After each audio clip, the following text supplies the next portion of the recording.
जय हिंद साथियों, welcome to Sarvan secret classes. आज हम आपके लिए लेकर आए हुए हैं क्या EVS कक्षा 4 का चौथा पार्ट लेके आए हुए हैं, जिसमें आपको पढ़ना है 12, 13, 14 और 15 चैप्टर। 12, 13, 14 और 15 चैप्टर हम आपको पढ़ाएंगे आज। मोस्ट इम्पोर्टेंट क्वेश्चन है, ठीक है। मोस्ट इम्पोर्टेंट क्वेश्चन है जो पिछले बार एग्जाम में पूछा गया है। तो आइए 1 नंबर का क्वेश्चन हम सॉल्व करते हैं। कहता है, रीता ने गाय के गोबर से झोपड़ी की दीवार और फर्श को लिपा। उन्होंने ऐसा इसीलिए किया कि उनका घर किसका बना हुआ था। कहता है, रीता गाय के गोबर से झोपड़ी की दीवारों और फर्श को नीपा नहीं। आप सब आज तक तो झोपड़ी तो उतना नहीं है, सब जगह आप देखने के लिए मिल गया है छत में पक्का मकान में तो इस तरह का उपयोग नहीं करते होंगे। सिर्फ पानी में फिनाइल तेल डाल के आप अपना इस्तेमाल करते होंगे, ठीक है। लेकिन रीता ने गाय के गोबर से अपने झोपड़ी को नीपा, ठीक है। झोपड़ी को किस लिए नीपा तो आप देखिए, इसमें खुरदरा बनाने और घर्षण बढ़ाने के लिए। कहता है, घर की सुंदरता बढ़ाने के लिए, जब दीवारों और फर्श के प्राकृतिक रंग देने के लिए, कीड़े को दूर कर रखने के लिए। कौन सा ऑप्शन आपका निकल के आएगा? किस में आपका अच्छा पॉजिटिव, सब पॉजिटिव ही है, लेकिन कौन सा ऐसा क्वेश्चन आंसर निकल के आपको आएगा? तो क्या करता है रीता, गाय के गोबर से जो घर निपटा है ना, उसमें क्या होता है, कीड़ा मकोड़ा नहीं लगता है। कहता है कीड़ों को दूर रखने के लिए किया गया, यानी ऑप्शन नंबर आपका 4 निकल के आएगा 1 नंबर का। 2 नंबर का क्वेश्चन कहता है कि निम्नलिखित तथ्य पर विचार कीजिए, निम्नलिखित कथनों पर विचार कीजिए। कहता तंबू और टेंट मनुष्य के अस्थायी निवास है। तंबू और टेंट मनुष्य के अस्थायी निवास है। क्या तंबू का उपयोग और टेंट का उपयोग कहाँ किया जाता है? आप सब जानते होंगे कि टेंट का उपयोग किस में किया जाता है? शादी विवाह में किया जाता है। कौन सी में? शादी में किया जाता है। टेंट का उपयोग शादी विवाह में किया जाता है, कई पार्टी फंक्शन के उपलक्ष्य में किया जाता है, ठीक है। टेंट लगाया जाता है, तो इसे सबियाना भी कहते हैं हम। तंबू का उपयोग किस में किया जाता है? मान के चलिए कोई प्रवासी दूसरे जगह से कहीं जाता है मजदूरी करने के लिए, कोई वर्क करने के लिए, वहाँ पे क्या करता है, झुग्गी झोपड़ी बना के अपना काम करता है। जैसे जिस तरह से आप जानते होंगे किचक को देखेंगे, एक कास्ट होता है किचक आदिवासी, जो एक जगह से दूसरे जगह जाते हैं, वो अपना इसी तरह से जीवन भर उसका जीवन व्यतीत इसी तरह से करता है। एक जगह से जाएगा, वहाँ पे 15 से 20 रोज़ या 25 रोज़ रहेगा, अपना तंबू बना के, छोटा सा मकान बना, कपड़ा का सीलिंग या तंबू बना के रहेगा। उसके बाद वहाँ से फिर हट के फिर दूसरा जगह जाएगा। उसका जीवन व्यतीत इसी तरह का होता है, ठीक है। तो अस्थायी घर होता है टेंट और तंबू। तो मनुष्य की अस्थायी निवास है नहीं है। कहता है व्यक्ति के निवास स्थान के आसपास उपलब्ध निर्माण सामग्री वहाँ के आवास निर्माण में परिलक्षित होती है। कहता मनुष्य के आवासों का स्वरूप कम नहीं है, मनुष्य के आवासों का स्वरूप नहीं है। तो कौन सा आपका सही होगा? 1 नंबर, मनुष्य तंबू और टेंट में भी अस्थायी निवास करते हैं और व्यक्तित्व के रूप में सामग्री के भी उपलब्ध करते हैं। तो आपका A और B निकल के आपका ऑप्शन आएगा। चलिए 3 नंबर का क्वेश्चन देखते हैं कि क्या कहता है, शिक्षक एक कक्षा में घर के विषय में बताते हुए कहता है। क्या कहता है? शिक्षक एक कक्षा में घर के विषय में बताते हुए कहता है कि इन घरों की मिट्टी को मजबूत बनाने के लिए उसमें भूसा मिलाया जाता है। क्या मिलाया जाता है? भूसा मिलाया जाता है। जिस तरह का आप देखते होंगे मिट्टी का घर बनाया जाता है, उस पर क्या करता है, भूसा मिलाया जाता है उसमें, जिससे ताकि उसका मजबूती बढ़ जाए। क्या मजबूती बढ़ाने के लिए उसमें क्या भूसा मिलाया जाता है। कहता है इनकी छतों की झाड़ियाँ और आदि से झाड़ियों से बनाया जाता है। इनकी नीम या कीकर की लकड़ियों का प्रयोग किया जाता है। बताइए कि शिक्षक के द्वारा किस प्रकार की घरें बनाया होगा? क्या किस प्रकार के? लकड़ी का होगा? नहीं होगा। कहता हाउस बोट होगा? नहीं होगा। असली बताइए, हाउस बोट कहाँ पे चलता है? हाउस बोट कहाँ पे चलता है? ये जम्मू कश्मीर में चलता है हाउस बोट, ठीक है। हाउस बोट जम्मू कश्मीर में चलता है। कहता मिट्टी का घर बनाया होगा। इसका मिट्टी का घर बनाया होगा, टेंट भी तो नहीं है बनाया होगा। कहता गुरुग्राम शहर अवस्थित है। गुरुग्राम शहर अवस्थित हुआ, कहाँ पे अवस्थित है? कहाँ पे? दिल्ली से अमृतसर के बीच, लखनऊ से दिल्ली के बीच, सोना और दिल्ली के बीच, उत्तर प्रदेश और दिल्ली के बीच। आप चैप्टर 14 या 15 चैप्टर में आप पढ़े होंगे। दिल्ली कहाँ से? हरियाणा से दिल्ली जाने के वक्त सोहना गांव आता है बीच में। क्या सोहना गांव आता है। इसी सोहना ही गांव में ना इस मिट्टी के घर बनाए थे रहने के लिए, ठीक है। तो आपका ऑप्शन कौन सा आएगा? सोहना और दिल्ली के बीच, सोहना और दिल्ली के बीच आपका ऑप्शन नंबर C निकल के आएगा।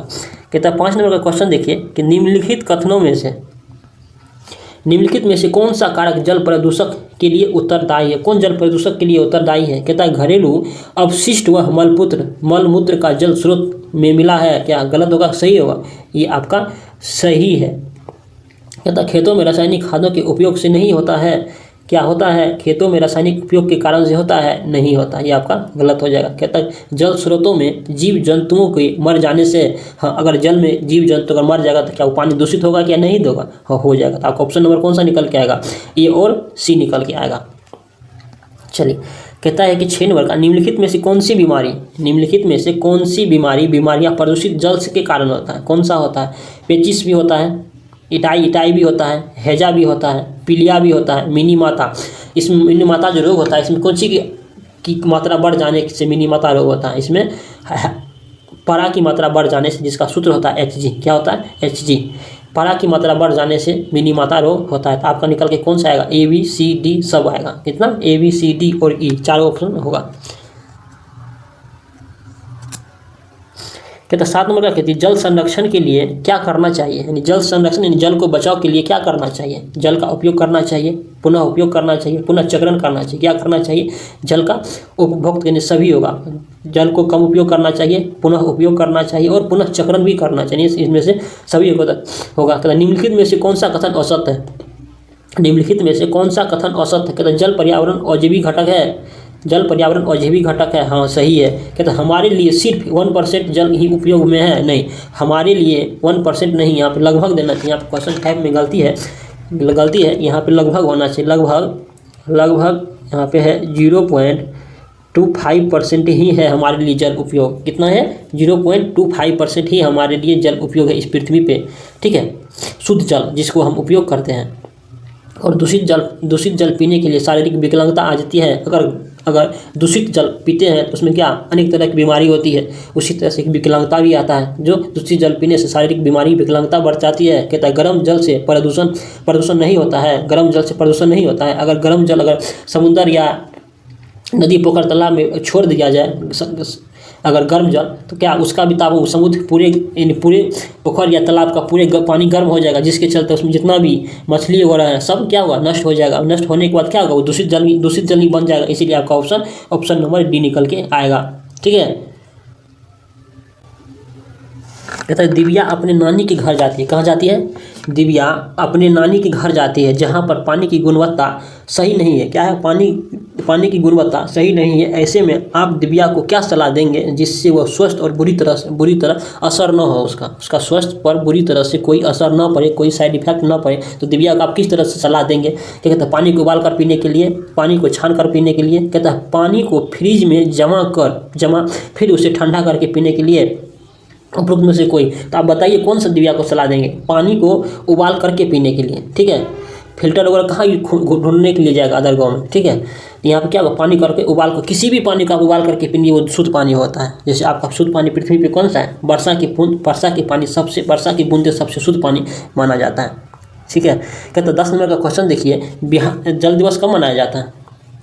जल दिवस कब मनाया जाता है? 22 मार्च को जल दिवस मनाया जाता है। ठीक इसी रोज 22 मार्च को ही बिहार दिवस भी मनाया जाता है। क्या? बिहार दिवस भी मनाया जाता है। क्या मनाया जाता है? बिहार दिवस भी मनाया जाता है। 5 जून को क्या मनाया जाता है? विश्व पर्यावरण दिवस मनाया जाता है। समझे? विश्व पर्यावरण दिवस मनाया जाता है। 11 का क्वेश्चन देखिए, कहता है निम्नलिखित में से कौन सा कथन सत्य है? निम्नलिखित में से कौन सा कथन सत्य है? कहता है जल में पारे के घुल जाने से मिनी माता रोग होता है कि नहीं? हाँ होता है। जल में यदि पारा की मात्रा घुल जाएगा, बढ़ जाएगा या घट जाएगा, क्या होगा? मिनी माता रोग होता है। कहते जल में कैडमियम के घुल जाने से इटाई रोग होता है। जल में कैडमियम की मात्रा घुल जाने से क्या इटाई रोग होता है? नहीं, ये आपका गलत है। तो आपका कौन सा आंसर रहेगा? नहीं, घुल जाने से होता है। ठीक है, जल में कैडमियम की मात्रा घुल जाने से इटाई रोग होता है। ये भी आपका सही है। ए और बी दोनों सही है। आपका ऑप्शन कौन निकल के आएगा? सी नंबर का ऑप्शन निकल के आएगा। 12 नंबर का क्वेश्चन देखिए, कहता है निम्नलिखित में से कौन सा कथन सत्य है? निम्नलिखित में से कौन सा कथन सत्य है? कहता है कि बाढ़ के कारण हैजा व डायरिया जैसी बीमारी फैलती है। क्या बाढ़ के कारण हैजा जैसी बीमारी और डायरिया फैलती है? हाँ फैलती है। कहता है सूखे के कारण भूस प्यास से तीव्र जंतु मर जाते हैं। जब पानी सूख जाएगा जब समुद्र की पानी सूख जाएगा या पोखर की पानी सूख जाए, सूख जाने से क्या वहाँ के जीव जंतु मर सकता है कि नहीं मर सकता है, असर पड़ेगा कि नहीं पड़ेगा, हाँ पड़ेगा। ठीक है, तीसरा नंबर का क्वेश्चन देखिए, दूषित जल में मनुष्य के शरीर की विकलांगता की समस्या बढ़ती है, हाँ बढ़ती है। क्या ऑप्शन निकल के आपका आएगा इसमें क्या होगा, तीनों ऑप्शन सही होगा आपका, ए बी सी और तीनों ऑप्शन आपका सही है। ठीक है, 13 नंबर का क्वेश्चन देखिए, कहता है भूमिगत जल स्तर को उस प्राकृतिक स्तर पर पुनः लाने के लिए निम्न में से कौन सा उपाय और स्वास्थ्य को उचित करना पड़ेगा। कहता पारंपरिक फसलों को उगाना पड़ेगा, क्या होगा, कहता धान एवं गन्ने को उगाने के लिए क्षेत्रफल में बढ़ाया जाएगा, इससे क्या पूर्ति हो जाएगा। कहता है तालाब तोड़ कुओं का अधिक निर्माण किया जाएगा, क्या होगा, तालाब तोड़ के अधिक कुओं का निर्माण किया जाएगा तो हो जाएगा। कहता है औद्योगिकरण को बढ़ावा दिया जाना चाहिए, यदि औद्योगिकरण को बढ़ावा देंगे आप तो क्या होगा, वहाँ और पानी की खपत अत्यधिक होगी, क्योंकि उद्योग कोई कहीं पे किसी जगह फैक्ट्री लगाने से वहाँ पर क्या होगा, अत्यधिक पानी की आवश्यकता होती है, जिसके चलते आपका जल औष्ठ और पृथ्वी से क्या होगा, विलुप्त होते जाएगा। इसमें कौन सा होगा, पानी का बचत करने के लिए कहता है कि तालाब तोड़ कुओं का अधिक निर्माण करना चाहिए। आपका ऑप्शन नंबर सी निकल के आएगा, क्या होगा, सी नंबर का आपका ऑप्शन होगा। 14 नंबर का क्वेश्चन देखिए कि जल के संबंध में कौन सा कथन असत्य है, जल के संबंध में कौन सा कथन सत्य है। कहता है जल धरती की नमी को अवशोषित करता है, क्या जल धरती की नमी को अवशोषित करता है। यदि पृथ्वी पे बारिश न हो, क्या जल में पृथ्वी पे क्या धरती पे नमी बनेगा, पृथ्वी पे जो नमी बना रहेगा, अगर जल वहाँ अगर बारिश का पानी आएगा, थोड़ा सा जल डाल दीजिएगा तो क्या वहाँ उस पृथ्वी की नमी को अवशोषित कर सकता है जल, तो नहीं होगा। आपका ऑप्शन क्या कहता है जल धरती की नमी को अवशोषित करता है, नहीं करता। जब तक धरती पे आप पानी डालिएगा तो क्या करता है, धरती और नमीदार ही बन जाएगा, ताकि पानी धरती की नमी को अवशोषित नहीं कर सकता है। आपका ऑप्शन 1 नंबर भी आपका गलत हो गया। ठीक है, प्रकाश संश्लेषण की प्रक्रिया में जल आवश्यक है, हाँ सही है। कहता है जल असंख्य पादपों का आवास स्थल है, हाँ अगर जल अगर पृथ्वी पे नहीं होगा क्या होगा, हम सब जीवन व्यतीत कर सकते हैं, नहीं कर सकते हैं। जीव जंतु जितना भी है अभी देखने के लिए मिलेगा नहीं, सब मर जाएगा। क्या आपका ऑप्शन नंबर सी भी सही है। कहता है स्थलीय जीवों का जीवित रहने के लिए शुद्ध जल होना चाहिए, हाँ होना चाहिए। आपका ऑप्शन नंबर 1 निकल के आएगा। कहता है कि जल को हम किस तरीके से शुद्ध कर सकते हैं, जल को हम किस तरीके से शुद्ध कर सकते हैं, क्या फिल्टर लगा के, आरओ लगा के, नहीं। जल को सिंपल और आसान तरीका, ना 1 रुपया खर्च किए हुए भी हम जल को शुद्ध कर सकते हैं, सिर्फ थोड़ी सी आग जला के। ठीक है, तो जल को उबाल करके, क्या जल को उबाल करके, जल को छान करके भी होता है, जल में क्लोरीन डाल के भी जल को शुद्ध किया जा सकता है। आपका ऑप्शन नंबर सही कौन होगा, सभी सही होगा आपका, लेकिन जल उबाल करके सबसे बेटर ऑप्शन सही होगा। लेकिन इसमें क्या करता है, जल को छान कर भी, अगर जल में मिट्टी हो या मिट्टी हो, कंकड़ पत्थर, उसको क्या करके छान करके ही अलग कर सकते हैं। अगर नहीं है, अगर हीट करने का कोई व्यवस्था नहीं तो क्या करेंगे, क्लोरीन का टेबलेट लेके आएंगे खरीद के, उसमें क्या करेंगे, डाल देंगे, तो क्या उससे भी पानी मेरा शुद्ध हो जाएगा। ठीक है, आपका ऑप्शन तीनों निकल के जाएगा। कहता है कि कौन सी शुद्ध पेयजल की विशेषता है, कौन सी पेयजल की शुद्ध विशेषता है, क्या विशेषता है। कहता है रोगवाहक सूक्ष्म जीवों की उपस्थिति के कारण, कहता आश्वासन के द्वारे, कहता आवश्यक द्वारे घुली ऑक्सीजन, क्या निकल के आएगा, आवश्यक मात्रा में ऑक्सीजन घुली होनी चाहिए। आपका ऑप्शन नंबर सी होगा। 17 का क्वेश्चन देखिए, क्या रहा, कहते बीजों की बीच उचित दूरी बीजों को क्या करना चाहिए। कहता है बीजों के बीच उचित दूरी से बीजों को क्या करना चाहिए। कहता है पर्याप्त मात्रा में पोषक तत्व नहीं मिलती है। अगर बीज आप जिस तरह से मकई का बीज बोते हैं, क्या करते हैं, 1 फीट पे उसको रोपते हैं। ठीक है, 1 फीट पे कम से कम उसको रोपते हैं, ज़मीन में डालते हैं, तो क्या करते हैं, उससे क्या होगा, जब अलग अलग करके जब आप उचित दूरी के अनुसार अगर बीज को बोते हैं, तो क्या उसको पर्याप्त मात्रा में पानी भी मिलेगा, सूर्य का प्रकाश भी मिलेगा और अपना विकास भी पर्याप्त अच्छा से करेगा। क्या होगा, ये पर्याप्त मात्रा में पोषक तत्व प्राप्त नहीं होगा, पर्याप्त होगा लेकिन यहाँ पे नहीं लगा, ये आपका ऑप्शन गलत हो जाएगा। ठीक है, कहता उचित मात्रा में पानी मिलता है, हाँ सही मिलता है। कहता पर्याप्त सूर्य का प्रकाश मिलता है, हाँ मिलता है, क्या होगा आपका ऑप्शन। कहता उचित सत कथन को चुनने के लिए क्या सत कथन को चुनिए। कहता कौन सा निकल के आपका 2 और 3 निकल के आपका होगा। कहता है निम्नलिखित में से कहता है निम्नलिखित में से कौन सा पक्षी कैक्टस के कांटों के बीच या मेहंदी के मेड के बीच अपना घोंसला बनाता है। कौन सा ऐसा पक्षी है जो कैक्टस के कांटों के बीच मेहंदी की मेड के बीच अपना घोंसला बनाता है? कौन सा पक्षी होगा? शकरखोरा, फरुक्ता और कलचीरी और बाया। तो कौन सा ऐसा पक्षी है जो कहाँ पे मेहंदी के मेड के बीच अपना घोंसला बनाता है? तो कौन सा का? फरुक्ता पक्षी। क्या?